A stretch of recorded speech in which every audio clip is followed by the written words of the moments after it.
Bonjour à tous. Alors, bienvenue à ce webinaire, sur, l'autoconsommation collective qui s'appelle, «L'autoconsommation collective, pourquoi pas vous?» C'est un webinaire, qui est co-organisé par, l'association Smile, Atlanson et le Conseil régional de Bretagne.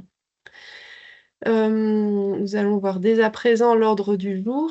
Donc, d'abord une introduction par Smile, puis par Atlanson, pour définir les grands contours techniques de ce que c'est que l'autoconsommation collective.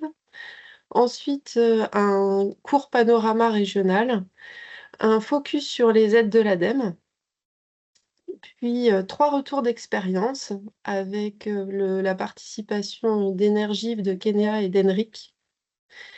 Enfin, une ouverture avec, les perspectives, les outils et les acteurs, ainsi qu'une dernière phase de questions-réponses.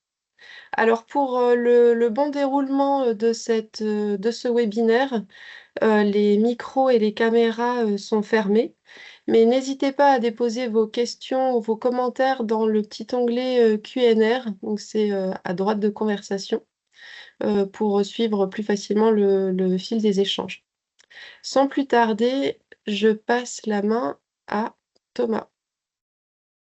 Bonjour à tous, enchanté de pouvoir animer une partie, enfin, l'introduction de ce webinaire sur l'autoconsommation collective. Donc, je suis chargé de mission Smart Grid chez Smile.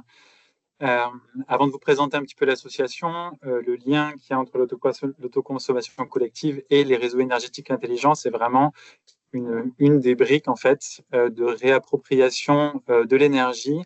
Et comme on est sur d'autoproduction, on va chercher à optimiser. Et c'est ce qui nous intéresse, nous, dans les systèmes énergétiques intelligents, c'est l'optimisation justement des systèmes de production d'autoconsommation collective. Donc, on a pas mal de projets. Je vous en présenterai deux tout à l'heure. Alors, Ah, il y a un qui... souci d'écran blanc, Thomas, pardon. Ouais. Ils sont Euh, pas chez tout le monde, c'est curieux. Mmh. d'accord. Ok, bon, si ça marche pour la majorité, je propose qu'on continue. Ils sont Euh, plusieurs quand même, hein. ok. Je vais envoyer le lien pour consultation en parallèle. Ouais, Laurie vous envoie le lien pour consultation du PowerPoint, comme ça vous pourrez le suivre également. Euh, du coup, Smile, c'est un réseau on dit que c'est le réseau de l'Ouest dédié au système énergétique intelligent. On est une association qui est birégionale, donc des régions Mmh. Pays de la Loire et Bretagne. Euh, et notre particularité, ce qui fait notre force aussi, c'est le fait qu'on a des acteurs très différents qui travaillent ensemble. Donc, on a les régions, Bretagne, Pays de la Loire, mais aussi l'ADEME, RTE, Enedis, GRT Gaz, GRDF. On a des syndicats d'énergie qui, eux, ont beaucoup de projets en fait dans leur main, qui sont vraiment dans la transition. Et puis, des entreprises apporteuses de solutions. Notre objectif, c'est vraiment de faciliter l'émergence de projets démonstrateurs de systèmes énergétiques intelligents dans le but de démontrer, partager et amplifier ces projets. On a 3 axes sur lesquels on travaille. Le premier, c'est le fait de faire connaître et se rencontrer les différents acteurs de nos deux régions autour notamment de 2 showrooms, un à Nantes et un à Rennes. Notre deuxième axe, c'est le fait de valoriser les projets système énergétique intelligent. On va voir deux exemples là tout de suite euh, de projets homologués par Smile dans les showrooms. Donc, et là, le troisième axe, c'est le fait de faire des groupes de travail. Donc, on en a 2 actuellement. Le groupe de travail sur le pilotage de la recharge des véhicules électriques et un groupe de travail sur la flexibilité et justement l'autoconsommation collective est dedans. Allez, hop, je passe la parole. Oui, j'avais dit que je parlais de 2 projets d'autoconsommation collective et il y en a notamment qui intègrent des briques de stockage ou de mobilité. Euh, mais je vais plutôt, je vois que le temps passe vite, je vais plutôt laisser la parole à Clara qui va vous parler de l'ACC. ce qu'il faut savoir sur l'ACC.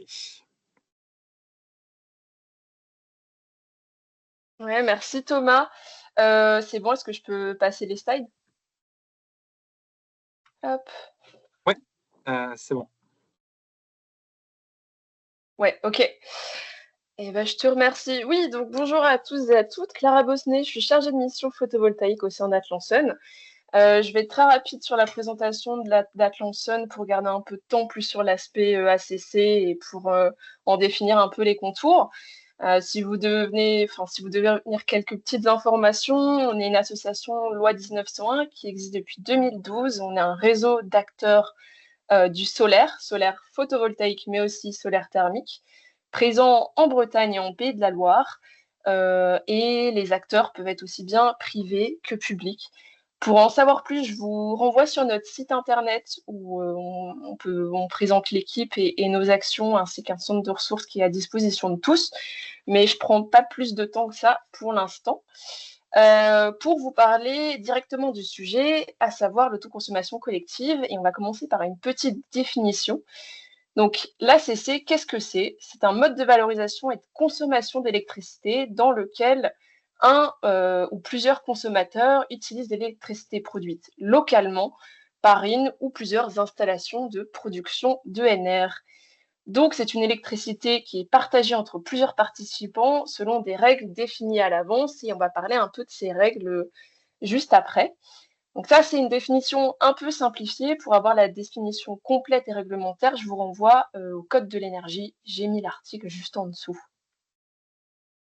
Alors, l'ACC, comment ça marche en termes de flux, etc. Donc l'amortissement est porté par un producteur. Vous voyez, là, on vous a mis une petite centrale photovoltaïque sur le toit d'un producteur avec un ou plusieurs consommateurs. Ce qu'il faut bien comprendre, c'est que l'autoconsommation collective, c'est avant tout un flux économique. Le principe, c'est quoi? Le ou les consommateurs vont acheter de l'électricité produite localement par le producteur. Voilà, donc c'est avant tout un flux économique. Si jamais il reste du surplus de cette énergie produite, elle peut aussi être valorisée différemment, par exemple avec EDF obligation d'achat. Mais retenez que le principe de base, c'est bien un contrat qui va relier un ou des consommateurs avec un producteur et que c'est un flux économique. Il faut bien faire la différence parce que sur le flux énergétique, c'est pas exactement ce qui se passe. Si le producteur, par exemple, a décidé d'être en autoconsommation individuelle dans un premier temps, l'électron va aller en fait au plus rapide et donc va alimenter ses postes de consommation à lui avant ensuite d'aller dans le réseau. Donc ça, c'est pour la partie vraiment électricité, comment ça se passe. Mais retenez bien que l'autoconsommation collective, c'est avant tout un modèle économique qui est possible grâce à la synchronisation des compteurs Linky. Et à côté de ça, le producteur et les consommateurs gardent aussi leurs fournisseurs classiques d'électricité. Donc, il va y avoir tout un enjeu de gérer deux contrats d'électricité, à savoir celui avec le fournisseur classique et celui dans le cadre de l'opération d'autoconsommation collective.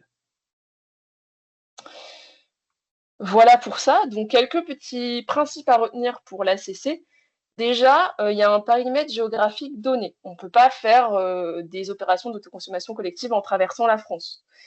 Ça peut être à l'échelle d'un bâtiment, par exemple sur un logement avec plusieurs appartements, ou jusqu'à un périmètre de 2 km pour les communes qui sont dans les zones urbaines, ou on peut avoir des périmètres un peu plus étendus à 10 km en zone périurbaine et jusqu'à 20 km en zone rurale, en obtenant une dérogation. Il y a un autre principe aussi à retenir, c'est qu'il y a une puissance maximale à respecter dans les opérations d'autoconsommation collective. Elle a été rehaussée récemment, en mars. Cette puissance maximale, elle est maintenant de 5 MW crête. Et enfin, il y a une interface gestionnaire à créer qui s'appelle la personne morale organisatrice, la PMO. Et c'est une entité juridique. La forme de cette entité juridique peut être libre, ça peut être une coopérative, une association loi 1901 ou autre. Et cette entité va relier les producteurs et les consommateurs entre eux. Donc voilà, c'est le petit schéma que je vous ai mis là. Cette entité réunit ces acteurs-là. Et l'objectif de cette PMO, ça va être de faciliter la définition des grandes règles du jeu. Par exemple, en fait, à combien le producteur va vendre son électricité au consommateur, ça va être défini dans ce cadre-là. La répartition de la production entre les consommateurs.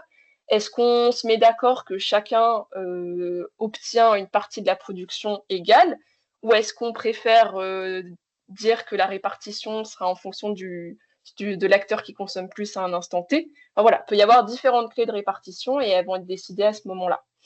Il va y avoir aussi d'autres types de contractualisation à gérer au sein de la PMO. Je ne rentre pas dans les détails ici. Mais un élément important, c'est aussi la signature d'une convention de mise en œuvre de cette opération d'autoconsommation collective avec le gestionnaire du réseau, à savoir Enedis, qui pour le coup va avoir un rôle clé dans les opérations d'ACC, étant donné que c'est l'acteur en tant que gestionnaire du réseau qui va permettre de gérer les courbes de charge des consommateurs et les clés de répartition, et être en mesure de calculer les kilowattheures qui sont consommés par le consommateur dans le cadre de cette opération d'ACC et les kilowattheures qui vont être consommés dans le cadre de son contrat classique d'électricité avec son fournisseur classique. Donc voilà, Enedis va pouvoir gérer ce suivi de cette double consommation entre les kilowattheures qui vont être consommés dans le cadre de l'opération et ceux chez son fournisseur classique. C'est un des rôles qu'ils vont jouer, mais voilà, ça c'est un rôle important. Voilà pour la PMO. Juste un petit point un peu sur le jargon qui peut être utilisé dans les opérations d'ACC. Vous avez sûrement déjà entendu parler, par exemple, d'ACC patrimonial. Qu'est-ce que ça veut dire? C'est des formes d'ACC où on a une même entité qui consomme elle-même sur plusieurs sites sa propre production d'électricité. Donc en fait, là, l'ACC est gérée par une entité. Pour prendre un exemple, ça peut être une commune qui décide de mettre une centrale photovoltaïque sur son centre technique municipal, par exemple, et grâce à cette centrale, d'alimenter d'autres sites qu'elle a, type la mairie, l'école, la salle des fêtes. Enfin, voilà. On a une entité qui est au cœur de cette opération d'ACC. Ensuite, on peut avoir des opérations d'ACC ouvertes, où là, c'est du multi-acteur. Par exemple, ça peut être une entreprise dans une zone d'activité, prenons un industriel, qui va de la même façon avoir une centrale photovoltaïque et vendre l'énergie qu'il produit à des consommateurs alentours, par exemple des commerçants qui pourraient avoir des besoins en électricité. Donc là, en fait, on a plusieurs entités juridiques qui se mettent d'accord dans une opération d'ACC. Et enfin, un peu moins connu, mais qui existe quand même aussi, il y a l'ACC social. Donc là, l'opération est effectuée par un bailleur social et ça sous-entend aussi la participation des locataires. Ça peut être un bailleur social qui a investi dans une centrale en toiture pour alimenter des parties communes et c'était céder gratuitement ou à moindre coût l'énergie produite aux locataires, si tant est que ces locataires sont d'accord. Voilà un peu pour le vocabulaire. Et enfin, pour terminer, un petit point sur les dernières évolutions réglementaires. L'ACC, c'est un cadre qui est relativement récent quand même, et réglementairement, ça bouge pas mal. Tout à l'heure, je vous ai parlé de la rehausse de la puissance maximale dans une opération. Il y a d'autres nouveautés, par exemple l'exonération d'ACCIS. L'ACCIS, c'est une taxe sur la consommation finale d'électricité qui, comme dans les opérations d'autoconsommation individuelle, est à 0 € désormais pour les opérations d'une puissance inférieure à 1 MW crête. Ce qui, du coup, est un avantage économique supplémentaire pour les opérations d'ACC. Et enfin, une autre nouveauté, c'est une spécificité pour les collectivités qui peuvent, sous réserve de respecter plusieurs critères cumulatifs, obtenir une dérogation géographique à l'échelle de l'EPCI complète et une hausse du seuil de puissance à 10 MW. Les critères, je vous les ai mis là, je ne rentre pas dans le détail, je vous laisserai en prendre connaissance. Mais voilà, on a aussi une nouvelle flexibilité possible pour les opérations d'ACC avec des acteurs publics. Voilà pour les grands principes, pour un petit contexte d'introduction sur l'ACC. Je passe maintenant la main à Anne Boulet-Couetil pour un panorama breton de ces fameuses opérations ACC. Merci Clara. Donc, rebonjour, je ne me suis pas présentée tout à l'heure. Anne Boulet-Couetil, je travaille pour la région Bretagne et je suis en charge des politiques de planification énergétique. Donc, je vais vous présenter un panorama breton des opérations d'autoconsommation collective. Si ça veut bien passer à la diapo suivante. Alors, la première opération a été mise en service en 2018, portée par Morbihan Énergie, et c'était une des premières installations en France. À partir de 2021, on a eu une augmentation du nombre d'opérations, surtout en lien avec la crise énergétique, parce que le fait de monter une opération d'autoconsommation collective va permettre de maîtriser ses factures d'électricité et aussi d'être moins dépendant d'un point de vue énergétique. Donc, on voit que la courbe est très impressionnante. On arrive en 3 ans, de 3 opérations à 55. Ce qui est important à noter aussi, c'est qu'aucune opération d'autoconsommation collective n'a été abandonnée. La plupart des opérations menées en Bretagne sont inférieures à 250 kW/crête. Donc ça, c'est une particularité qu'on retrouve sur tous les projets photovoltaïques en Bretagne. On a plutôt une grande représentation de petits projets, de petites puissances. Et les diapositives qui vont suivre, que je vais vous présenter, s'appuient sur le travail d'une stagiaire qu'on a accueillie à l'été 2024, Méwen Granger, qui a auditionné une vingtaine d'acteurs de la filière photovoltaïque. Donc, je vais vous présenter les grands enseignements de son stage, de sa série d'auditions. Alors, dans les acteurs, dans les porteurs de projets qu'elle a auditionnés, on peut découper ça en 4 grands types. Les boucles, ceux qui ont mené des projets de boucles patrimoniales, Clara vous en a déjà parlé, donc c'est le cas le plus simple, où le producteur et le consommateur sont la même personne morale. Et c'est le dispositif qui est le plus développé. Ça représente plus de la moitié des installations en France. Le modèle qui suit, donc boucle ouverte portée par une collectivité, connaît également un très grand essor. Il y a eu le projet de partage ELEC 1 mené aussi par Morbihan Énergie qui a ouvert le bal, je dirais, avec la mise en service de 14 boucles locales, où là on trouve un seul producteur, la collectivité, c'est même le Morbihan Énergie, le syndicat départemental d'énergie du Morbihan, et avec des consommateurs qui peuvent être variés. Ça peut être des collectivités, mais aussi des commerces, des particuliers et des TPE. Le troisième modèle, ce sont les boucles ouvertes portées par un collectif citoyen. Donc, on a de très beaux exemples en Bretagne.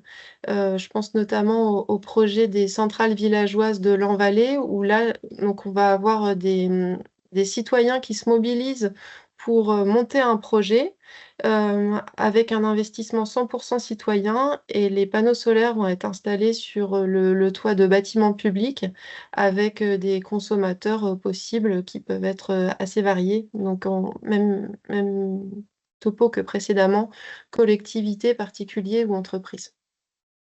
Et enfin, le dernier modèle qui est encore émergent en Bretagne, il y a moins de 5 projets, il me semble. En tout cas, il y en a un qui va bientôt voir le jour à Vitré Communauté, où là, on voit un investissement porté à la fois par la collectivité, donc c'est Vitré Communauté, et les entreprises d'une zone industrielle pour fournir de l'électricité aux entreprises de cette zone industrielle. Donc différents modèles, tous très intéressants. Alors, ce que Mewen a mis en évidence lors de ces entretiens, enfin, il y a beaucoup plus de sujets que cela, mais je vais vous en présenter 4 et je vous inviterai à aller lire le rapport dans son entier si vous voulez aller plus loin. Donc, les 4 que j'ai sélectionnés pour aujourd'hui, c'est le mode de valorisation économique, les différents types de participants à une opération, les retombées territoriales et la communication, et enfin les difficultés ou non pour la mise en place d'une opération de ce type. L'autoconsommation peut être vue, comme le disait Clara, comme un mode de valorisation économique. C'est-à-dire que dans un premier temps, vous avez votre centrale solaire qui peut vendre de l'électricité à EDF obligation d'achat, c'est-à-dire c'est le tarif d'achat, c'est le modèle classique, on va dire. Et on peut ajouter à ce schéma classique la brique autoconsommation collective. C'est-à-dire qu'on ne va plus vendre l'électricité directement à EDF obligation d'achat, on va le vendre à ses voisins ou le consommer soi-même. Alors, je cite, l'autoconsommation collective n'est qu'un mode de valorisation d'une production d'électricité, le plus souvent photovoltaïque. C'est vrai qu'on peut trouver ce type de vent, donc l'autoconsommation collective, aussi sur des projets éoliens, même si c'est beaucoup plus rare.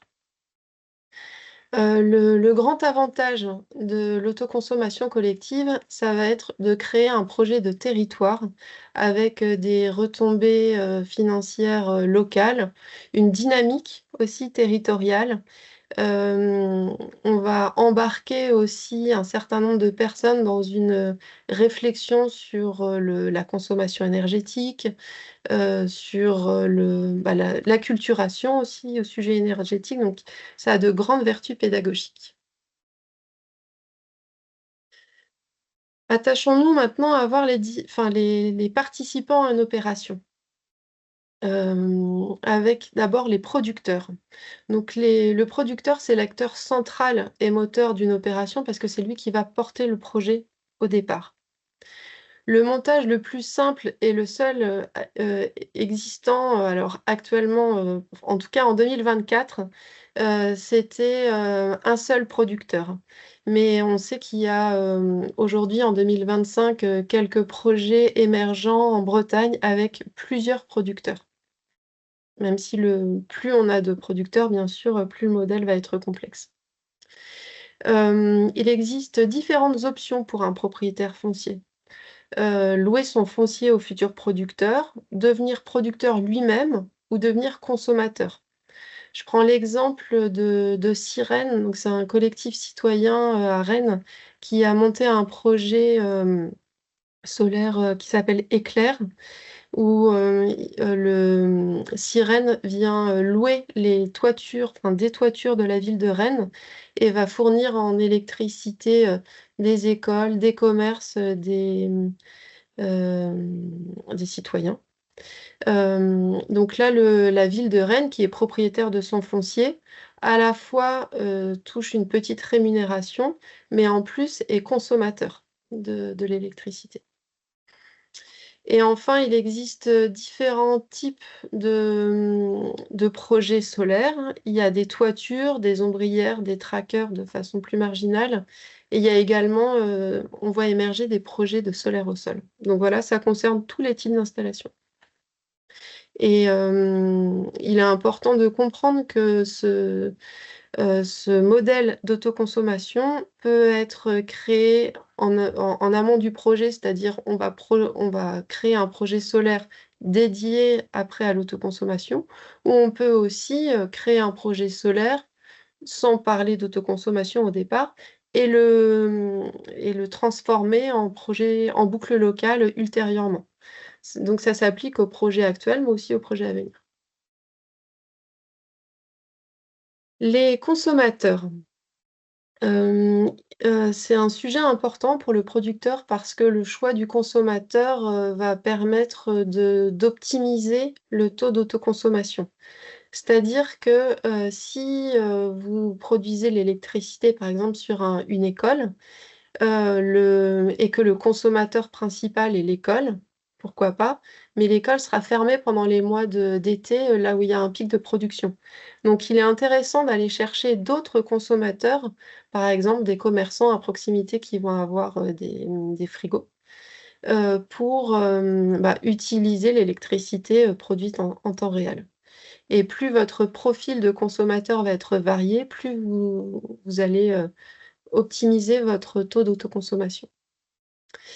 Les contrats d'achat peuvent varier d'un mois à plusieurs années en fonction des boucles, c'est-à-dire qu'on va avoir, des projets parfois où il y a un contrat d'achat d'électricité, sur, 3 ans, 10 ans, voire même, 20 ans.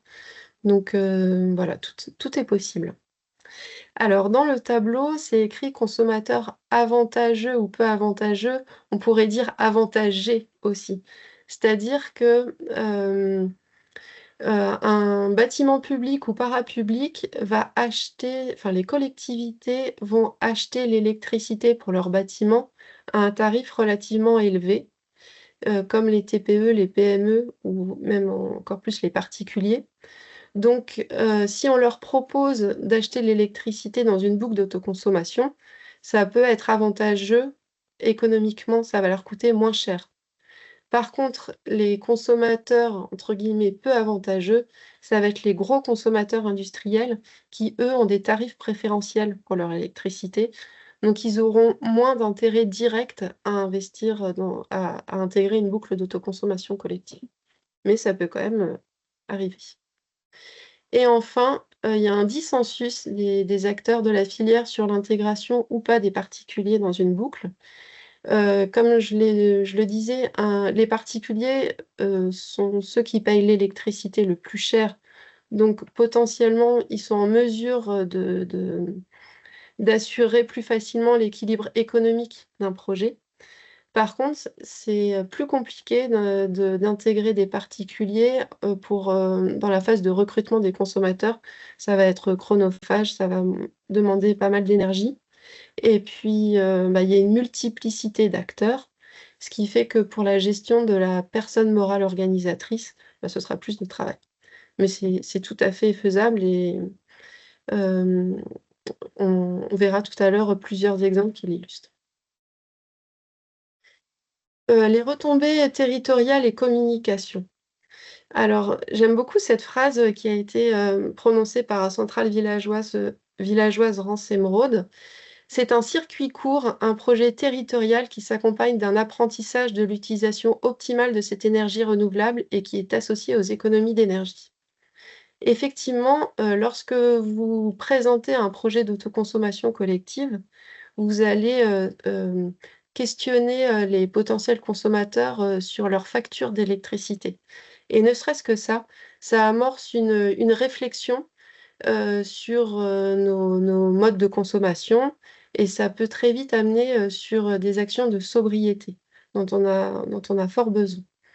Donc, il y a bien sûr des retombées économiques, mais il y a aussi des retombées, pédagogiques sur, l'acculturation aux enjeux énergétiques. Ce modèle d'autoconsommation collective est particulièrement sollicité par les collectivités et les agriculteurs parce que ce sont des personnes ou des entités, qui ont un ancrage très fort dans le territoire et qui vont, aimer, participer à ce type de projet. Enfin, il y a une appétence particulière de ces acteurs. Par contre, il y a un point très important, c'est que pour optimiser les retombées favorables, il y a un enjeu de communication très fort, que ce soit en amont et en aval. C'est-à-dire, créer des ateliers, pour, acculturer aux économies d'énergie, à la bonne compréhension de l'équilibre entre l'offre et la demande, comment fonctionnent les réseaux électriques, et ça permet déjà de recruter des personnes sur la boucle d'autoconsommation et puis ça permet d'optimiser, les bénéfices.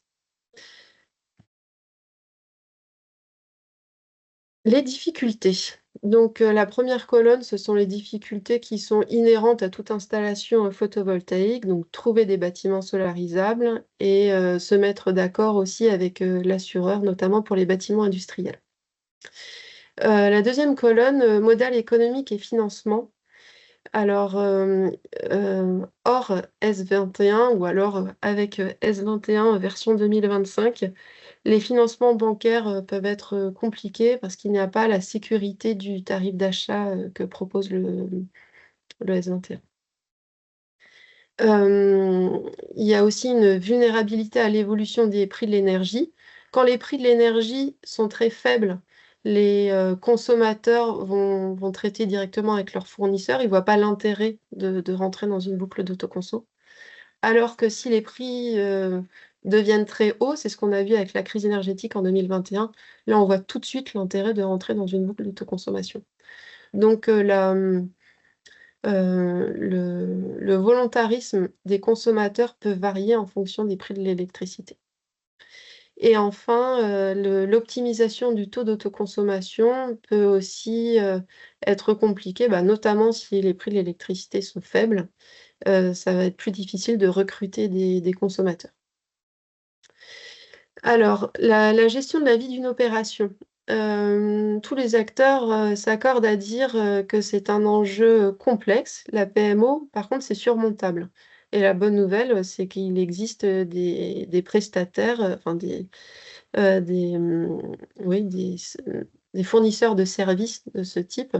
Donc, ça peut être les syndicats départementaux d'énergie, des entreprises, des SIC également, du côté de Rance Émeraude, il y en a.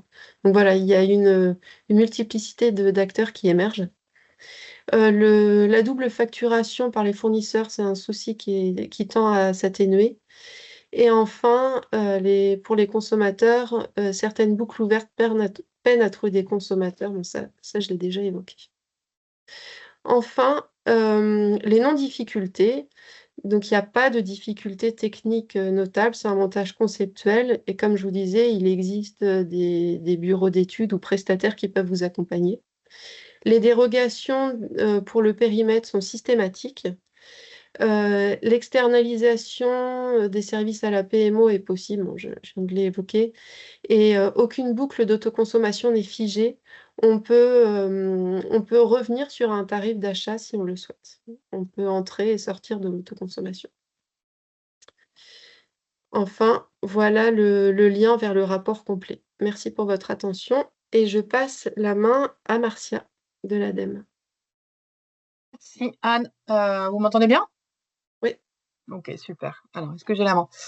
Donc, ouais, c'est l'aide de l'ADEME au singulier, puisque à l'ADEME Bretagne, dont je fais partie, nous n'avons, enfin, l'ADEME tout court, qu'une seule aide au photovoltaïque.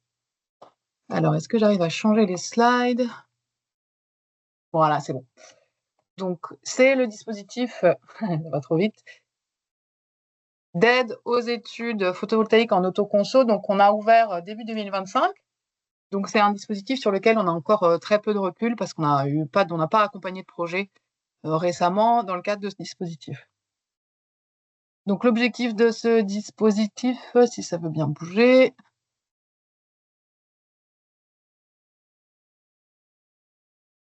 Pourtant, j'ai la main, mais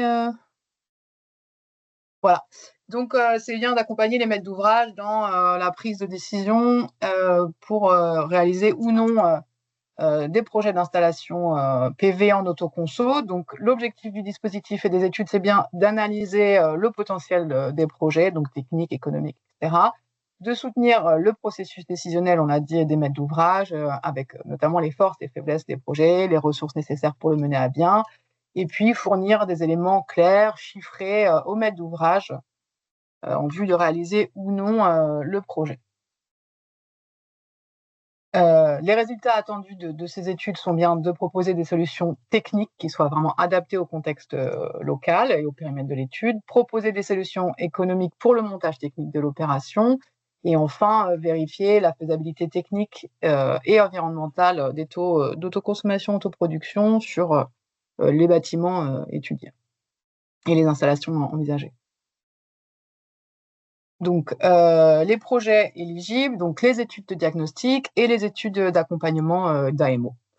Voilà, donc il est important à noter que ne sont pas éligibles le montage de la PMO, donc que Clara vous a présenté tout à l'heure, Une seule réunion collective pour informer les autoconsommateurs potentiels pour un projet en autoconsommation collective. Une seule réunion est éligible dans le cadre de ce dispositif. Et évidemment, les études en autoconsommation individuelle ne s'adressent pas aux particuliers. Il s'agit bien de projets à destination de collectivités, d'entreprises ou d'associations. Il y a différentes conditions d'éligibilité qui sont visibles sur le site Agir de l'ADEME. Vous avez le lien juste en dessous, mais les plus importantes sont évidemment faire respecter les exigences réglementaires, pour le maître d'ouvrage, être propriétaire du bâtiment ou bien être reconnu juridiquement comme donneur d'ordre, donc c'est-à-dire par exemple pour une association, un collectif de citoyens, bénéficier d'une autorisation d'occupation temporaire du bâtiment ou des bâtiments qui font partie du périmètre de l'étude. Les bâtiments sur lesquels sont envisagées des installations doivent exister depuis plus de 2 ans après la garantie de bon achèvement. Les études doivent respecter le cahier des charges études de l'ADEME, donc le contenu qui est disponible sur la page Agir de l'ADEME dédiée au dispositif. Le bureau d'études qui accompagne le maître d'ouvrage doit disposer de qualifications de certification RGE dans le champ d'application ou bien pouvoir attester de conditions notamment d'expérience équivalente. Et là, c'est vraiment à la discrétion de l'ingénieur ADEME qui accompagne le porteur de projet de savoir si le maître d'œuvre, si le bureau d'études peut bien accompagner le projet. Et enfin, une priorité sera donnée aux projets ayant une dimension citoyenne. Et donc, les modalités d'aide, donc tous les coûts liés à l'étude sont éligibles. Ils sont plafonnés à 50 000 € pour les études de diagnostic, 100 000 € pour les études d'accompagnement. Et l'intensité de l'aide varie de 60 à 80% selon la taille de l'entreprise. Et par entreprise, on entend bien, c'est la définition européenne de l'entreprise. Donc, collectivités et associations font aussi partie de cette définition. Et donc, toutes les dépenses de l'étude sont éligibles une fois le dossier de demande d'aide déposé auprès de l'ADEME sur le site de l'ADEME Agir. Par contre, un dépôt de demande d'aide ne garantit pas évidemment une acceptation du projet par l'ADEME. Donc, vous avez mon contact pour plus d'informations sur ce dispositif. Et je vois qu'il y a eu des questions. Je vais regarder et essayer d'y répondre. Et je passe la main à Pascal Kénéa.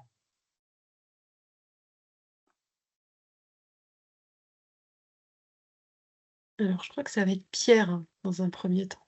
Alors, excuse-moi. Alors, à Pierre. Oui, c'est pas de souci. Bonjour à tous.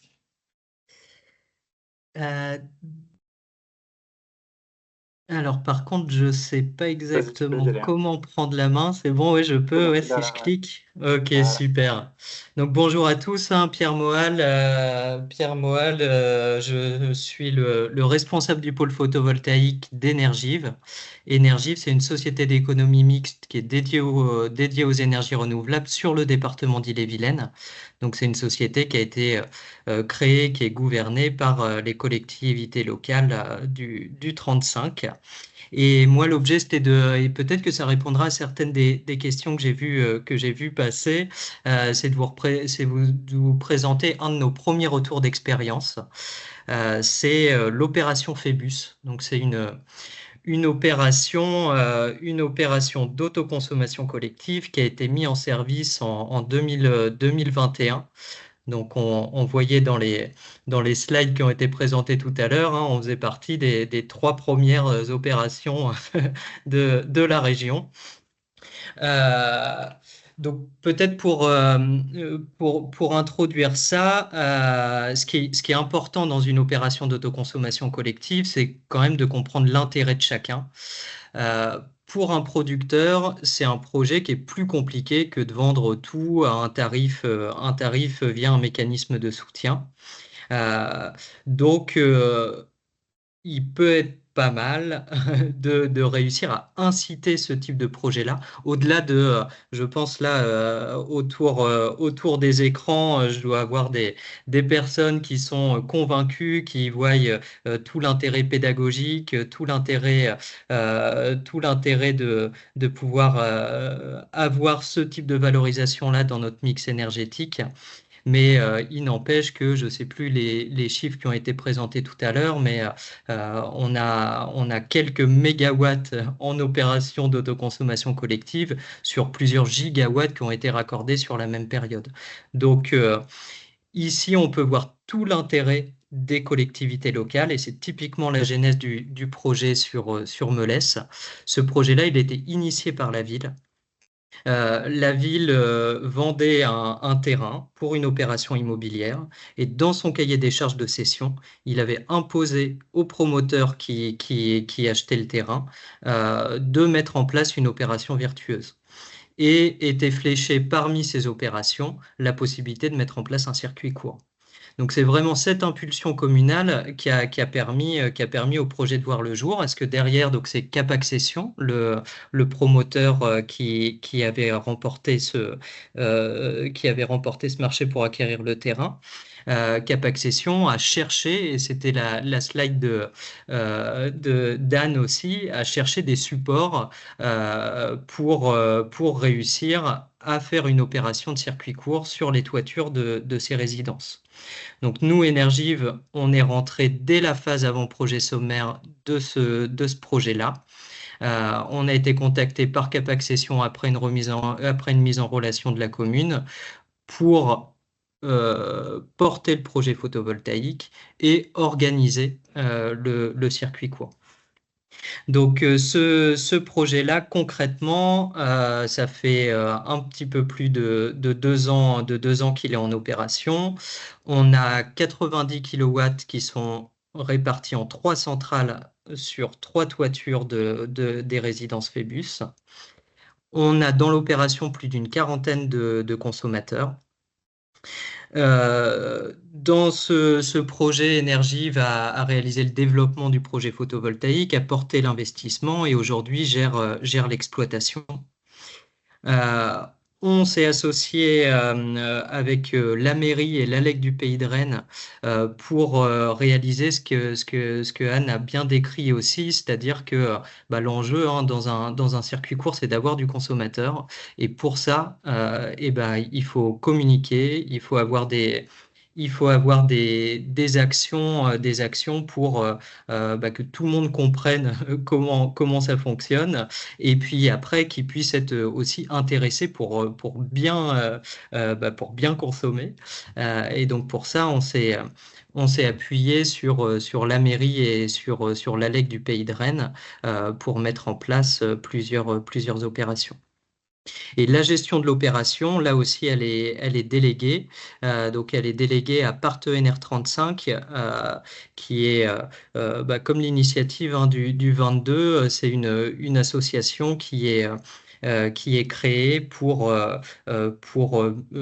mutualiser la gestion de plusieurs opérations d'autoconsommation collective. Pour vous donner quelques données, la grosse clé, c'est d'avoir un maximum d'autoconsommation pour nous. Est-ce que notre modèle économique repose là-dessus? Et qu'il y ait un intérêt aussi dans le mix énergétique des consommateurs. Donc il y a tout un jeu de dimensionnement au départ et de flux des entrées-sorties après dans l'exploitation pour s'assurer que notre production, qui est une production finie, là on produit à peu près 90 MWh par an, eh bien elle pèse un petit peu dans la facture des consommateurs qui en font partie. Si on fait une opération d'autoconsommation collective et que ça pèse 3% de la facture du consommateur, il va avoir du mal à y voir l'intérêt de signer 3, 4, 5 contrats pour 5% de son appro. Par contre, là, aujourd'hui, on a réussi à mettre en place un dimensionnement qui fait que notre production couvre 22%, c'est mon petit graphe à droite de l'écran, couvre 22% de la fourniture des consommateurs de l'opération. Et nous, du coup, sur les 93 MWh, on a 17 MWh en surplus. Donc, on a à peu près un taux d'autoconsommation de l'ordre de 80%, qui était l'optimum qu'on visait pour notre modèle économique. Et le surplus de production est vendu à Enercop. Donc, c'est un projet, à l'époque, il n'y avait pas de S21. C'est un projet qui a été réalisé avec un acheteur de dernier recours, qui est un corporate PPA, dans les mots à la mode, qui a été conclu avec Enercop. Et sur le modèle économique, je sais qu'il y a, enfin, plutôt sur le plan de financement, je sais qu'il y a eu des questions aussi là-dessus. Quand on n'a pas de sûreté à présenter aux banques, parce que 40 contrats de gré à gré, c'est pas une sûreté qui pèse le même poids pour une banque par rapport à un contrat de DFOA garanti par l'État. On n'a pas pu constituer de dette sur ce projet-là. Donc, on a remporté un appel à projet FEDER. 60% du financement a été réalisé par les fonds FEDER et 40% du financement ont été apportés par les fonds propres d'énergie. On a ici un petit peu dans la temporalité d'une année, en jaune notre production et en bleu la fourniture de compléments des consommateurs de la boucle. Et vous revoyez là tout à l'heure le chiffre que j'indiquais, c'est-à-dire qu'on arrive à un taux d'autoconsommation de 80%. Pour que ça se soit possible, au-delà du montage de financement que j'évoquais tout à l'heure, pour que ça marche, il faut de l'animation. Il faut de l'animation et pour ça, ça vaut le coup de trouver les bons partenaires pour le faire.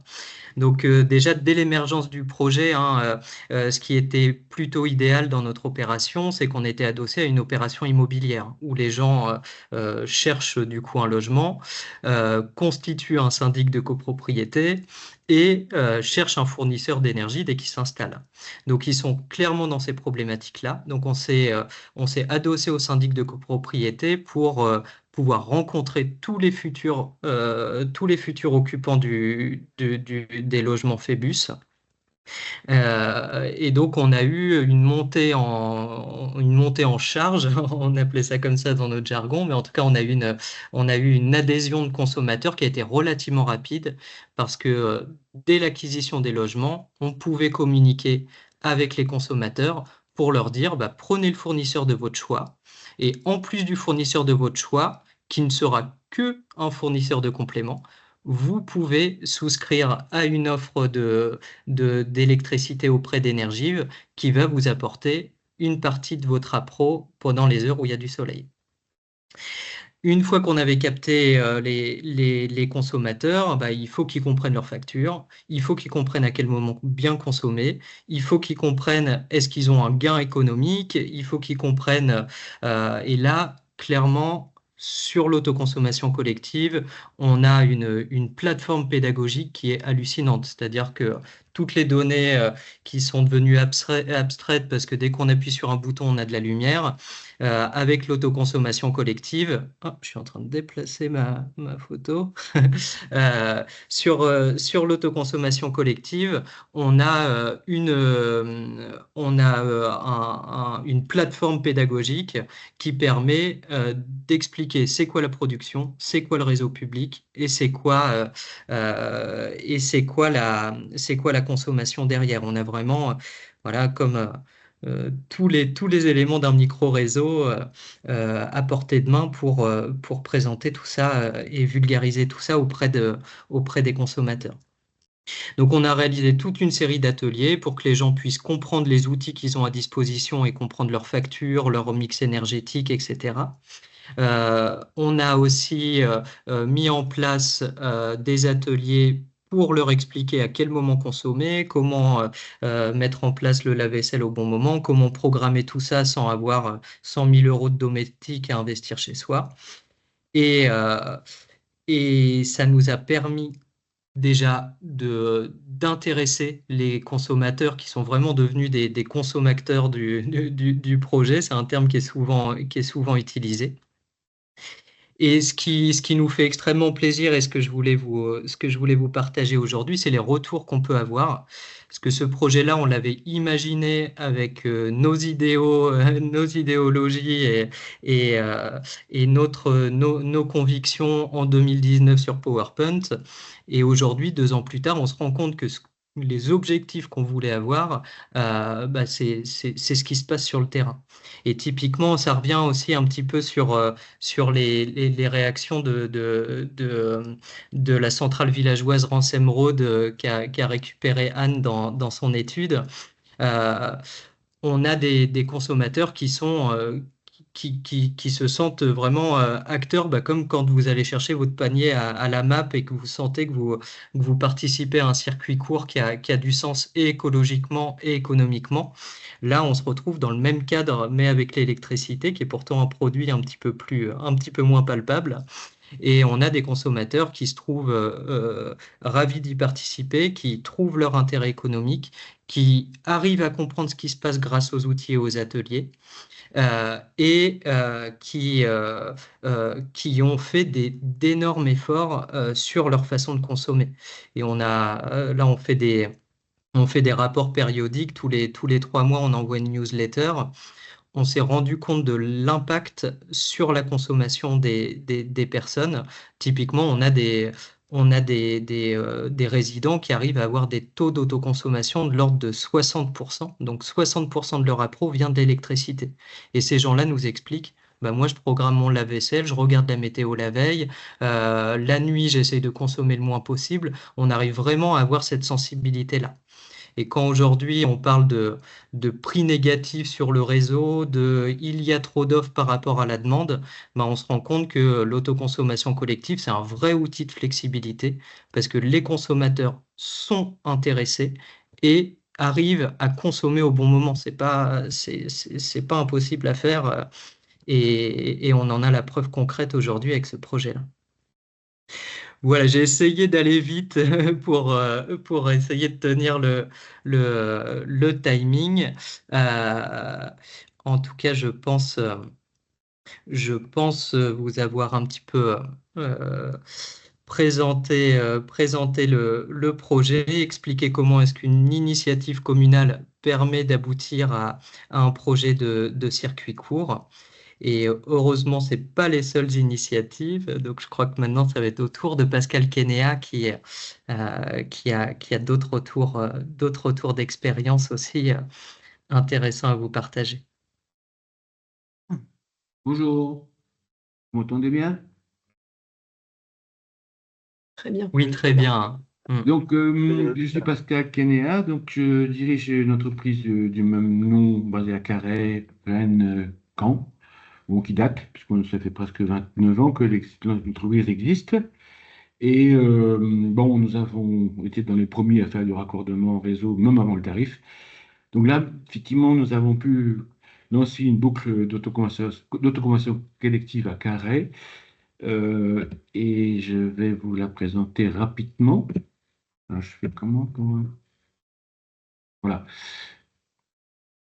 Donc, c'est un projet basé à Carhaix autour du lycée de Carhaix, qui nous a permis de définir le périmètre dans cette zone-là, avec à l'époque l'objectif c'était 2 MW. Nous avons créé une structure dédiée pour ce projet qui s'appelle Oasis Électrique Carhaix et qui est détenue par la holding familiale. Donc, bon, le principe, vous le connaissez, hein, il a déjà été expliqué, je ne vais peut-être pas revenir sur le système de vente d'électricité via produire et vendre aux voisins. Je vais plutôt revenir sur ce qu'on a fait. Donc, on a réussi à faire une première installation de 330 kW sur un bâtiment Action Décathlon. Sur une toiture, une membrane, sur un bâtiment qui était en construction. Donc, ça a été évidemment un élément important et plus facile à réaliser puisqu'on a pu faire en sorte que le bâtiment soit solarisé, soit solarisable et voilà, l'installation s'est faite sans aucun problème. La deuxième installation, c'est une installation au sol sur un délaissé foncier. Bon, c'était un peu plus compliqué parce qu'on a failli avoir des problèmes avec la loi ZAN. Finalement, c'est passé. On a fait donc une demande d'étude cas par cas pour éviter de passer par l'étude d'impact. Et on l'a obtenu.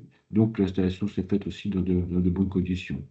C'est vrai qu'on a par contre eu des difficultés sur tout ce qui est bâtiment existant que vous connaissez. Les sujets sont l'amiante, la compatibilité des bacs acier et des membranes, les descentes de charge.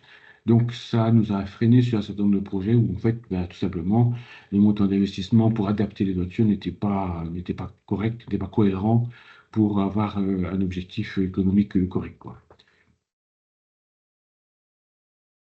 Donc, on a donc mis en place aussi donc, la PMO. On a choisi qui nous semble le statut le plus simple, c'est le statut associatif. Il y a une autre option, mais celle-là est, à mon avis, un peu facile à réaliser.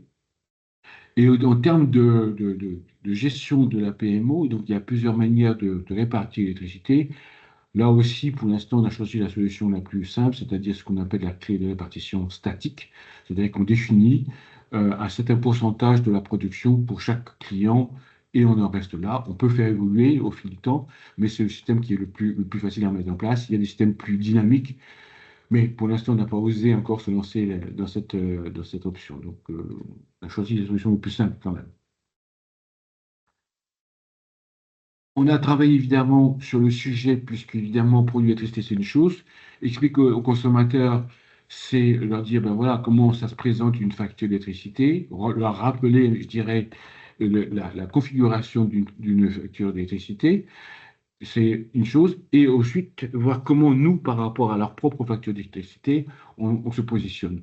Donc, le sujet qui différencie, qui finalement a été réglé après un certain temps, on a réussi à comprendre comment nous-mêmes aussi on pouvait établir nos propres factures. Bon, la pratique montre que toute la partie gestion de la TURP reste gérée et collectée par le fournisseur habituel du client, donc on n'intervient pas. Et nous n'intervenons en fait, nous ne collectons que la partie qui concerne la CSPE. C'est le seul, je dirais, intervention que l'on a au niveau de la facturation. Donc c'est relativement facile. Ça nous a pris un certain temps aussi pour bien voir comment on configurait cette facture. Expliquer aussi évidemment au client comment il allait recevoir maintenant deux factures, une avec son fournisseur habituel et puis notre facture. Ah, on a mis en place un système aussi donc d'abonnement, hein, avec un petit abonnement pour le principe. Et puis ensuite, après, on a essayé évidemment de définir, je dirais, des tarifs qui soient proches, je dirais, des tarifs des consommateurs, en tout cas de l'époque, et selon, je dirais, qui correspond en fait, pour que ça corresponde, je dirais, à ce qu'ils ont l'habitude de voir au niveau de facturation. Et on a évidemment eu tout de suite les premières réactions, ça a été de dire, ben oui, mais bon, nous, notre consommation et nos prix d'électricité varient dans un sens ou dans un autre. Donc, quand on a commencé, on était dans une période très favorable, puisque les prix d'électricité avaient fortement augmenté. Mais bon, évidemment, on a vu les fluctuations ces derniers mois et ces dernières années, qui fait qu'évidemment, la difficulté que l'on a, c'est de fournir un prix qui correspond, donc qui soit relativement proche de ce que nos clients, je dirais, ont l'habitude d'avoir, quoi. Donc, aussitôt, évidemment, le sujet, ça a été de la durée. Au début, on a commencé tout doucement pour dire, écoutez, on va s'entraîner avec vous. Et ensuite, en fonction de cela, on pourra, je dirais, essayer de rallonger les contrats. Aujourd'hui, on est quand même arrivé à 3 ans, ce qui déjà donne une certaine stabilité, tout en donnant aussi au consommateur la possibilité de revoir son contrat dans une discussion à avoir, comme il a avec ses autres fournisseurs. Donc, ce qui a été, bon, d'un point de vue opérationnel, tout ce qui est technique, bon, ça, on maîtrise le sujet depuis très longtemps. Donc, on n'a pas eu de sujet particulièrement technique à voir. Ça, c'est une chose que l'on maîtrise de toute manière. La mise en œuvre, je dirais, des outils, la PMO, c'est réglé. Le sujet Enedis fonctionne très bien, hein. Nous avons aujourd'hui des relevés mensuels d'Enedis avec le détail, je dirais, de la production et de la répartition de cette production vers les consommateurs et la part d'autoconsommation. Sur cette base-là, on peut faire automatiquement nos factures. Bon, on a mis en place aussi le contrat de vente qui ont été validés juridiquement et qui ont été acceptés. Donc, on a mis, en fait, je dirais, tous les outils sont actuellement opérationnels et, je dirais, ne présentent plus aucune difficulté. Les contraintes, évidemment, c'est d'un côté les baux longue durée que l'on avait d'habitude d'avoir, quand on est dans les systèmes de tarifs où on essaye d'avoir des baux sur 20 ans ou 30 ans, là, évidemment, les propriétaires de bâtiments sont déjà pas forcément les exploitants, d'une part, et ont toujours un peu la crainte que l'impact, puisqu'on a quand même dans nos baux, on espère, on des droits réels, donc l'impact, c'est quand même de craindre que s'il y a une modification de leurs propres usages, qu'est-ce qui se passerait? En gros, ils rajoutent un étage sur le bâtiment sur lequel on a des panneaux solaires, comment on fait, quoi? Donc ça, c'est des choses qu'on a vues, on a dit, écoutez, bah, évidemment, ça va être gênant pour nous, et on aurait sans doute la nécessité de demander une certaine compensation s'il faut qu'on déménage notre installation. Donc ça, on l'a vu plusieurs fois, cette crainte, je dirais, de se lancer sur des baux longue durée. Or, le côté évidemment gênant, le plus gênant actuellement, c'est effectivement les variations du marché de l'électricité dans un sens ou dans un autre, et que par rapport à ça, nous, notre objectif était évidemment toujours de rester sur une logique de financement à long terme, sauf que effectivement, compte tenu de ces fluctuations, ben, aujourd'hui, proposer à un industriel un contrat sur 20 ans en électricité, il ne le fera pas, parce qu'il ne veut pas s'engager sur des durées aussi importantes. Son modèle économique, il est dans les conditions du moment. Il a lui son propre modèle économique en tant qu'exploitant d'une usine, etc. La variation de l'électricité est un facteur qui est sans doute très déterminant, mais de là à s'engager sur une longue période, ce n'est pas forcément ce que l'on voit aujourd'hui.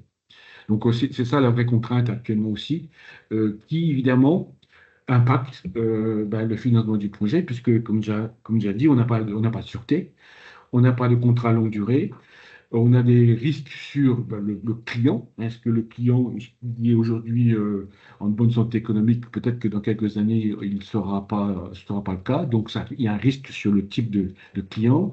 On a effectivement donc des variables, je dirais, à tous les étages, sur l'électricité et sur les baux. Ce qui fait que le modèle ben, qu'on a mis en place, il a plusieurs entrées en termes d'installation photovoltaïque de différentes tailles à différents endroits. On a différents clients, on a des durées de baux variables et on a des durées de tarifs variables, de durées de tarifs et de tarifs variables.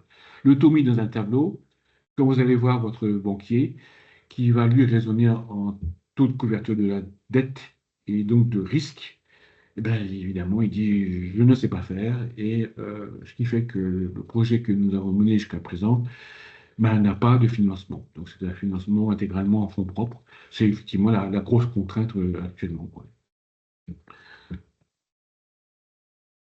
Donc voilà. Donc pour le reste, effectivement, on est prêt. En fait, je pense que pour le milieu industriel et artisanal, sont sûrement représentent un potentiel très important.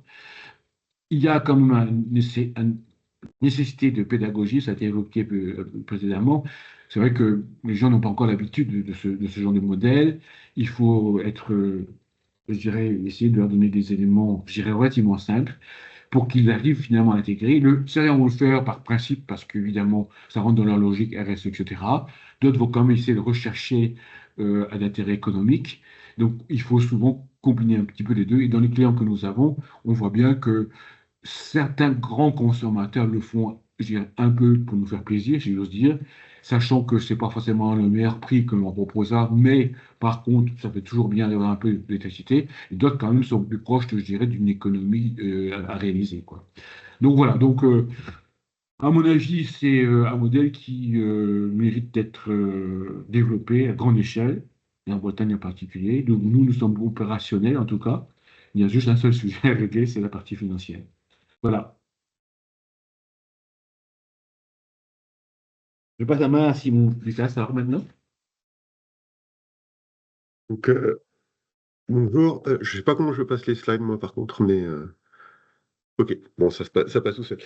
Juste en quelques mots, Henrik, hein, nous, on est une société qui est dédiée à l'accompagnement des producteurs en autoconsommation collective, où on va complètement déléguer, enfin, ils vont complètement nous déléguer la gestion, enfin, le montage et la gestion des opérations d'autoconsommation collective.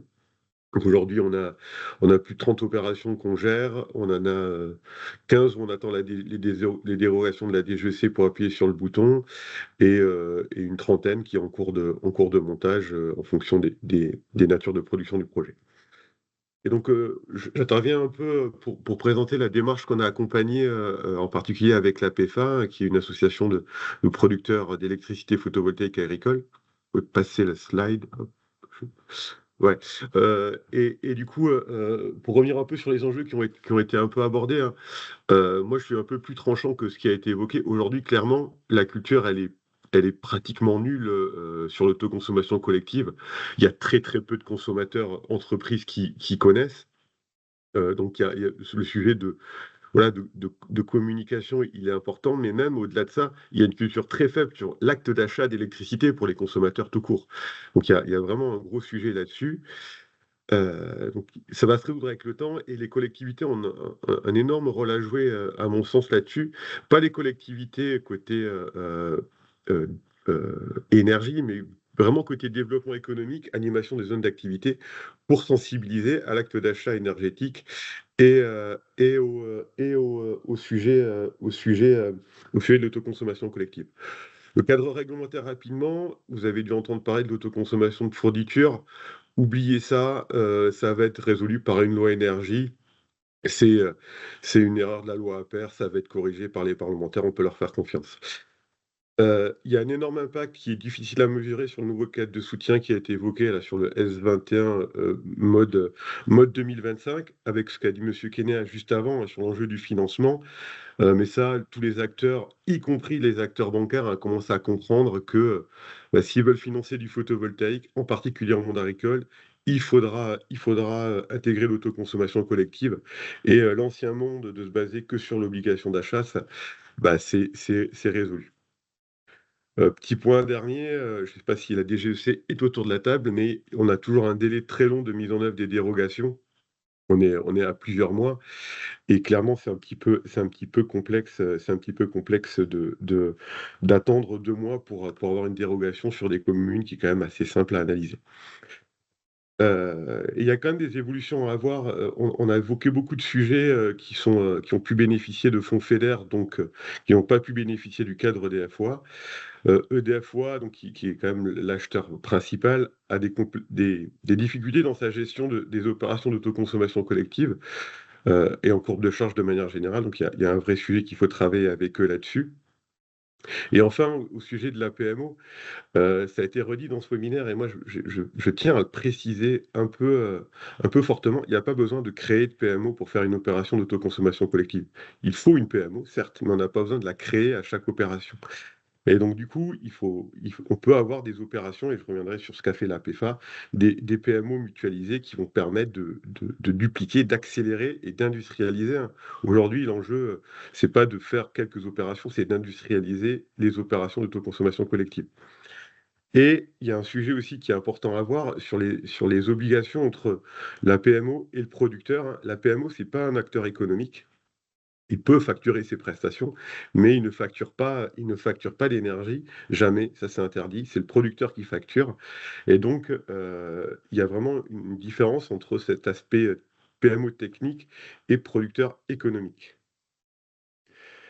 Donc, comment on a fait pour... alors, les schémas sont forcément compliqués, hein, il y en a plein, mais je vous l'enverrai, puis on ne va pas rentrer dans le détail. Mais ça, c'est un schéma de contractualisation classique en autoconsommation collective. Comment on a fait au sein de la PEFA pour ne pas faire peur à tout le monde en montant un schéma comme ça et à simplifier le principe? Déjà, la PEFA, c'est quoi, hein? C'est une association qui a été créée en 2010 pour accompagner les producteurs en photovoltaïque et surtout qui gardent le contrôle. En fait, le vrai sujet, c'est les mots de la PEFA, hein, mais c'est garder le contrôle de leur projet photovoltaïque. Et en fait, la CC, ça permet aussi ça. Ça y contribue, hein, mais ça permet ça, de garder le contrôle. Et donc, du coup, garder le contrôle, c'est quoi quand on fait de l'autoconsommation collective? Mais c'est d'apporter cette brique servicielle de la PMO au sein de tous les membres de la PEFA, pour autant sans imposer de prestataire non plus. C'est-à-dire que on va apporter la PMO, donc apporter ce service de mutualisation, mais par contre, chaque producteur est libre du choix de gérer lui-même son opération, de prendre un outil, de prendre un prestataire. Donc moi, j'accompagne des opérations de la PEFA, de la PEFA PMO, mais il y a d'autres opérations de la PEFA PMO qui ne sont pas, que je n'accompagne pas, qui sont portées par les producteurs en direct.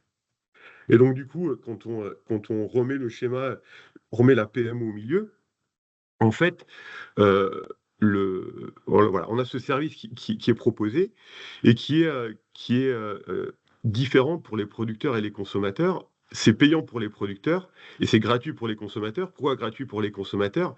Il n'y a pas d'abonnement, il n'y a pas d'abonnement à payer par mois. Pourquoi? Parce que les consommateurs, ils ne connaissent pas, il faut les sensibiliser, ils vont être méfiants. Et mettre une adhésion payante, ça met une barrière à l'entrée.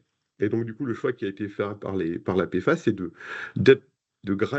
cette gratuité pour les consommateurs. Et après, derrière, c'est Henrik qui peut gérer les opérations pour les producteurs. Attendez, ici. Voilà, quelques exemples d'opérations qu'on a eu l'opération de monter. Enfin, la chance d'accompagner une exploitation agricole à côté de Fougères, hein, qui a deux bâtiments producteurs, un en vente de surplus, un en vente totale, les deux chez EDF-OA, avec un autre bâtiment consommateur. Donc on est au sein de la même personne morale, donc c'est une opération patrimoniale qu'on évoquait tout à l'heure. Avec la vente totale qui va alimenter les deux sites de consommation qui sont donc en tarif bleu. Et après, l'énergie des deux premiers sites est envoyée vers le dernier site de consommation qui ne produit pas. Et en parallèle, en complément, hein, le producteur a une opération, enfin une autre unité de production en cours. Et là, il va développer donc deux centrales de 150 kg et vendre à des prospects industriels.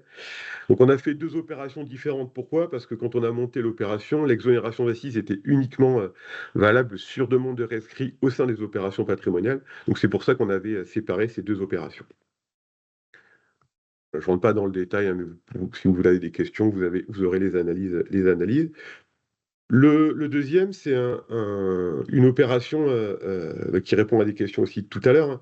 Un agriculteur qui a deux unités de production, une en S17 en vente totale, une en S21 qui est en cours de mise en service.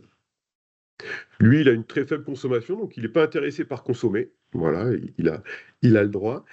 Et donc, on va prendre la consommation de son unité de 260 kg pour la vendre à sa commune, en privilégiant d'abord les tarifs jaunes et ensuite les tarifs bleus. Donc ça, c'est possible avec les clés dynamiques.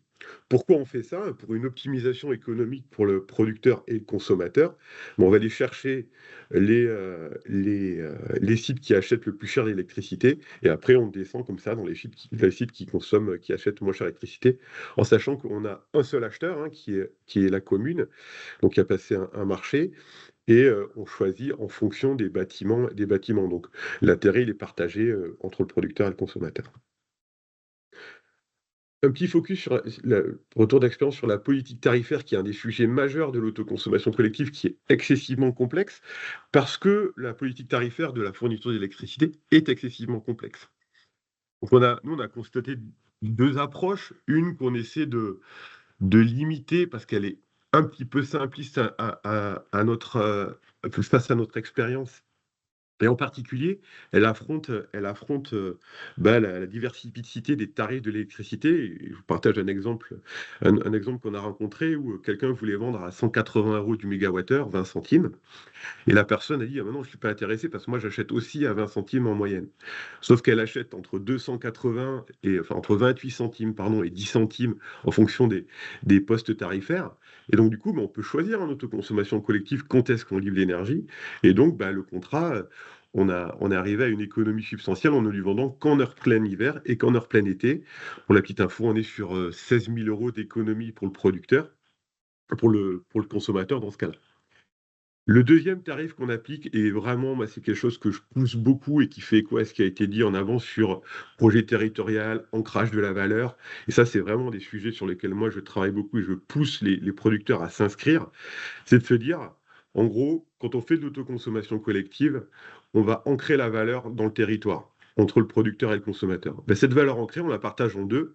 Et comment on calcule le prix de vente? On le met de manière dynamique, en partant d'un côté sur le coût minimum du producteur, qui est le montant de l'obligation d'achat ou de la vente à un fournisseur, les frais de gestion, parce que j'ai des frais de gestion qui fonctionnent à la commission, et de l'autre côté, on prend le coût de fourniture et l'économie d'assises sur la fourniture, et on prend tout ça, et on est deux producteur-consommateur, eh bien, on partage en deux. Et ça fait le tarif sur une plage horaire et qui peut être modifié en fonction du temps. Et on le modifie en fonction du temps sur les durées des contrats de fourniture, qui sont de l'ordre de 2-3 ans, et après on fait évoluer le contrat à chaque changement du contrat de fourniture. Donc on est sur des choses qui sont très très dynamiques, qui permettent d'ancrer la valeur au maximum dans le territoire, et on n'a pas de contrat sur le long terme, parce qu'aujourd'hui, les acheteurs qui arrivent à se projeter sur du 3 ans, 5 ans, c'est excessivement rare. Donc, on a des contrats qui vont de quelques mois à quelques années et qui permettent d'être très réactifs, d'ancrer la valeur et qui sont aussi permis par l'opportunité très forte du S21 d'avoir ce filet de sécurité qui va permettre de sécuriser le financement. Là, avec les nouvelles modalités, avec des mécanismes qui vont être des tarifs d'achat qui vont être inférieurs, mais il va falloir peut-être revoir ces politiques et se projeter un peu plus dans le long terme. Mais aujourd'hui, nous, dans les opérations privées, on voit très très peu de contrats qui sont au-delà de 3 à 5 ans. Voilà, j'ai terminé pour ma part. Merci beaucoup, Simon. Thomas, est-ce que je peux passer? Je vois qu'on n'a plus énormément de temps. On va essayer de garder au moins 10 minutes pour la partie questions à la fin. Voilà, l'idée, c'était juste de conclure un petit peu suite aux 3 retours d'expérience de nos intervenants, que je remercie d'ailleurs, sur un peu les perspectives d'évolution et les principaux messages, en fait, à la suite de ça. Et on peut notamment dire, on voit qu'au niveau des interventions et du panorama qu'a pu faire Anne, on observe une hausse progressive, même si pour l'instant, par rapport aux puissances installées, c'est encore minime, l'autoconsommation collective.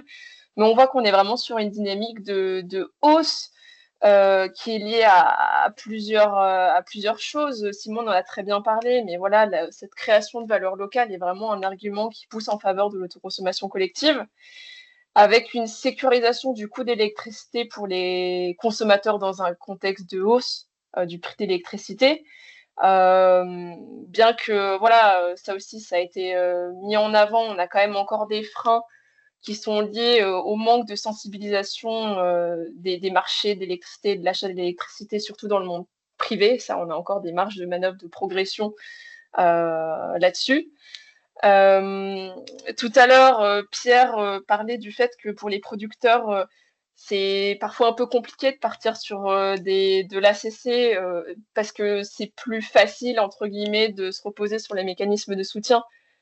Ça, on voit qu'on va aussi avoir des changements de dynamisme au vu de ce qui a été annoncé sur les mécanismes de soutien là en mars, et sur une baisse quand même globale et qui ne va pas s'arranger dans le temps. D'ailleurs, sur ma slide, je vous ai mis une petite fiche Atlanson si vous voulez voir les nouveaux tarifs qui ont été publiés là le 26 mars. On a mis à jour une fiche pratique avec les tarifs.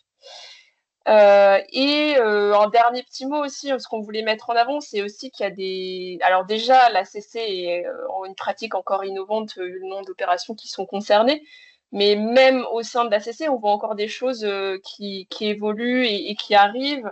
Tout à l'heure, Anne parlait de l'association Sirène dans le pays rennais, qui est une coopérative citoyenne, qui, par exemple, propose dans ses opérations d'ACC des tarifications différentes. On peut avoir un tarif classique, un tarif aussi de soutien, donc un peu plus élevé en tant que consommateur, mais on peut avoir aussi des tarifs préférentiels, et ce pour aussi pouvoir faciliter l'accès à l'énergie. Voilà, on voit qu'il y a des choses qui se construisent, et en fait, le développement de ces opérations d'ACC, c'est un peu le sens de l'histoire, même si on a encore des freins à lever. Laurie, je ne sais pas si tu as pu un peu agglomérer les questions. J'ai vu qu'il y avait dans le chat des questions qui sont passées sur les présentations des différents intervenants. Oui, je vous ai mis à la fin, mais vous aurez la présentation, plusieurs ressources, que ce soit des guides qui ont été créés par l'ADEME et Enedis. Je vous ai remis un lien vers le centre de ressources d'Atlanson ou le centre de ressources nationales photovoltaïque.info qui est assez complet si vous avez besoin d'infos plus précises. Je vous ai remis aussi les annuaires RGE, mais aussi l'annuaire des professionnels membres d'Atlanson.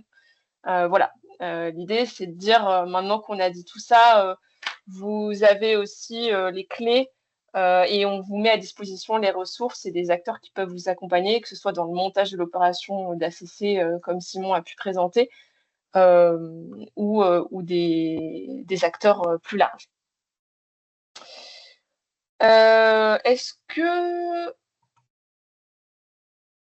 qu'on peut revenir sur les questions peut-être? Moi, j'en avais repéré une, c'était sur le modèle économique d'une opération d'ACC sur lequel il y aurait des batteries pour le stockage. Est-ce que l'un de vous peut apporter son avis voilà, sur la viabilité économique d'un tel projet avec batterie? Moi, je peux répondre, mais la réponse va pas vous plaire. En fait, on n'en sait rien. On n'en sait rien parce que ça change tout le temps et surtout le gros impact qu'il va y avoir, c'est l'arrivée du Turpe 7. Donc le Turpe 7, hein, c'est la modification de la structure tarifaire de l'acheminement, hein, qui va arriver avec, si on simplifie, le passage des heures creuses en journée.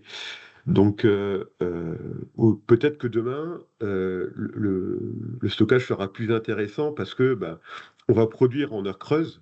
Donc ça coûtera pas cher d'utiliser le réseau en heures creuses. Et donc on pourrait avoir des systèmes de stockage centralisés ou des systèmes de stockage chez les consommateurs. Après, la difficulté, c'est que, en simplifiant un petit peu, mais on achète quand même la fourniture moins chère la nuit que le jour. Et donc, du coup, ben, il faudrait stocker. Si on stocke de l'énergie chère pour la vendre pas chère, ça marche pas beaucoup. Économiquement, ça passe pas. Donc, je pense que ça va arriver. Les prix du stockage baissent, mais pour l'instant, moi, j'en ai pas vu de projet où le stockage est pertinent. Ça veut pas dire que c'est jamais le cas, mais moi, j'ai jamais vu ça.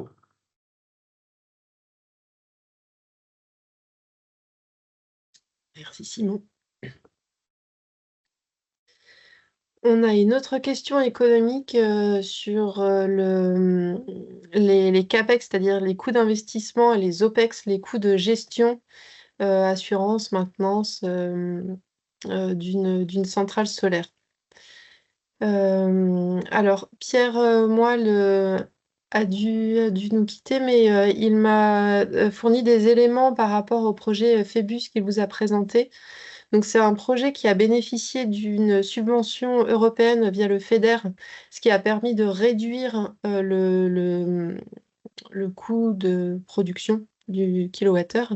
Et donc, ils se sont engagés à vendre à 90 centimes d'euros, non, pas du coup, pardon, 9 centimes d'euros le kilowattheure sur 20 ans. Et s'il n'y avait pas eu de subvention FEDER, donc pour les nouveaux projets, ceux qui sont jugés moins innovants, on arrive maintenant à 13 centimes d'euros du kilowattheure. Juste pour comparer, avoir un ordre de grandeur, le tarif réglementé de vente 2025 pour les particuliers en base est à 9,5 centimes le kilowattheure. Hors taxe. Je pense que c'est hors taxe, hein, Ouais. voilà. Oui, c'est hors taxe.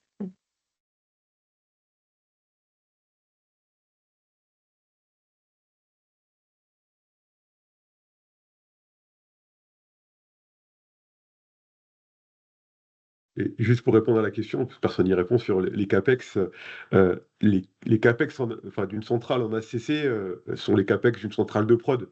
Donc clairement, Atlanson aura les réponses pour répondre à ça sur les CAPEX de prod classiques du photovoltaïque. Les OPEX changent. Il y a les OPEX classiques de la prod, donc liés à l'assurance, à la maintenance et à la supervision, ça ne change pas. Atlanson a la réponse là-dessus.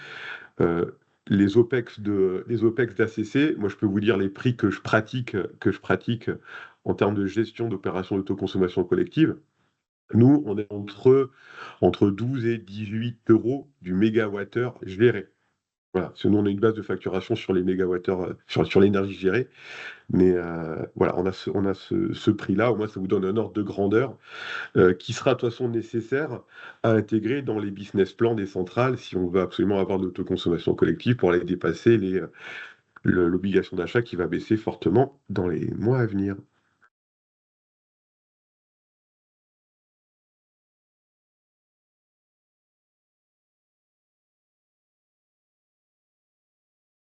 Il y a une réaction là sur les 95 € du mégawattheure en tarif bleu. Moi, je le paye plus cher. Alors, attention, hein, Mm. au tarif réglementé de vente, il y a pas de secret, c'est publié au journal officiel. Ce 9,5, 9,43, quand vous le rajoutez, le TURP, qui n'est pas une taxe, qui est un tarif, hein, je rappelle, la fiscalité, la TVA, vous arrivez à 20,16 TTC pour le consommateur à la fin. D'accord, hein, c'est sur la reconstruction, ce qu'a montré monsieur Kena sur la construction d'une facture. Il y a un sujet de lobbying d'ailleurs que pourrait porter Smile et les autres acteurs, qui est une transparence sur les factures pour les fournisseurs, parce que aujourd'hui, un consommateur ne sait pas combien il achète son électricité, enfin l'électron, c'est masqué pour les consommateurs en C5. Mais voilà, si vous êtes au tarif réglementé de vente, vous payez 20,16 TTC et ça se traduit en 9,43 hors taxe pour l'électron.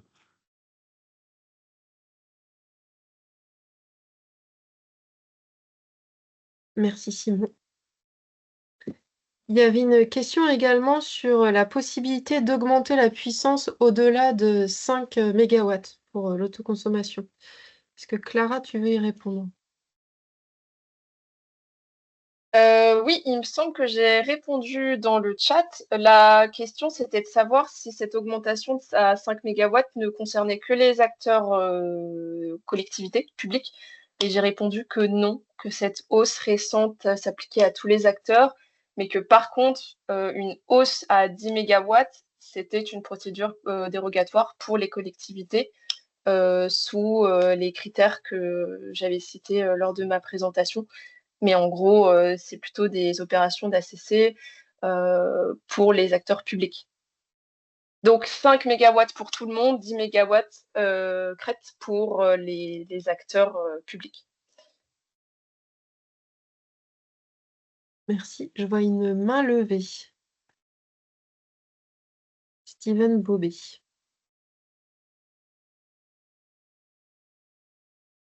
Je ne sais pas si vous pouvez prendre la parole. Sinon, n'hésitez pas à écrire votre question dans la rubrique questions-réponses.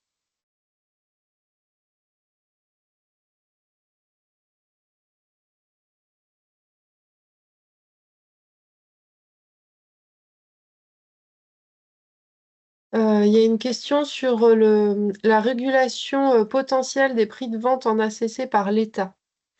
Est-ce que Simon, Clara ou Pascal, vous voulez intervenir? Impossible. C'est impossible, c'est inimaginable. Ça voudrait dire que ça serait imaginable si l'État pouvait décider du prix de vente d'un acteur privé à un autre acteur privé. Donc tout est possible, hein, la loi est possible, mais ça voudrait dire que on pourrait imposer le prix de la baguette, le prix des... Voilà. Aujourd'hui, clairement, l'État n'a pas les moyens en économie de marché de fixer un tarif. Le seul moyen qu'il pourrait faire, c'est de mettre une fiscalité spécifique comme la rente inframarginale au-delà d'un certain niveau, mais ça voudrait que ça s'applique aussi à la fourniture. Donc c'est complètement inimaginable. Pour les questions un peu plus futures et boule de cristal, il y avait une question à laquelle je n'ai pas répondu tout à l'heure, de savoir si la puissance de 5 mégawatts pourrait augmenter dans l'idée d'attirer les industriels et les plus grands consommateurs. Voilà, j'ai pas répondu parce que c'est dur de le savoir. Ce Ouais. serait une bonne nouvelle, mais on va pas faire l'avenir de la réglementation, quoi. Ouais, après clairement, on arrive sur des sujets qui impactent la base de l'ACC, hein, qui n'a pas été évoqué tout à l'heure, mais je vous rappelle que l'autoconsommation collective est un mécanisme qui n'est éligible qu'aux sociétés dont l'activité principale n'est pas l'autoconsommation collective. Et donc, si vous avez un projet de 5 mégas, des éoliennes par exemple, ou des centrales au sol, ben, vous allez faire une SPV. Et si vous faites une SPV, ben, c'est une société à part. Et du coup, si vous vendez plus de 50% de votre chiffre d'affaires en autoconsommation collective, vous ne respectez pas le cadre réglementaire de l'autoconsommation collective. Donc, c'est un peu compliqué. Après, c'est des puissances à l'opération. Donc, on pourrait imaginer des multiples opérations, Déjà, 5 mégas, c'est pas mal. Moi, la plus grosse opération que je gère, elle fait 1 méga 6. J'en ai pas vu des beaucoup plus grosses et j'en ai des qui sont en lancement, mais c'est de l'éolien, donc du coup on en a pour quelques années avant de ressortir les mâts, mais c'est pas en Bretagne, mais avec une entreprise bretonne. Je me permets d'en parler. Les centrales sont actuellement sur des appels d'offres sur des tarifs. Certains vont commencer à faire des PPA, et c'est sans doute quand les centrales sortiront des tarifs que là, l'autoconsommation collective pourra avoir un intérêt. En attendant, je ne suis pas certain que beaucoup de gens vont se lancer sur des gros projets. Pas tout de suite. On a atteint l'heure limite. Je vous propose de prendre une dernière question rapide. Serait-on toujours obligé d'avoir un opérateur d'équilibre? Ah oui, toujours, hein, c'est la base de la production, hein. C'est même pas de la CC, hein. C'est toute unité de production qui injecte sur le réseau de distribution doit s'inscrire dans le périmètre, dans le mécanisme d'équilibre et donc doit s'inscrire dans le périmètre d'équilibre d'un responsable d'équilibre. Sinon, c'est le blackout. Voilà, à la fin. Enfin, le risque, hein, le risque. Donc clairement, il y aura toujours besoin d'un responsable d'équilibre pour injecter. Et la CC, c'est après, quoi. Voilà, il vous faut un contrat d'accès au réseau, il vous faut votre CARDI. Pour votre CARDI, il vous faut un responsable d'équilibre. Voilà, point final. Merci pour ce point final. Je crois qu'on peut se dire au revoir et bonne fin de semaine à tous. Merci, au revoir. Merci beaucoup à tous. Merci, au revoir. Au revoir.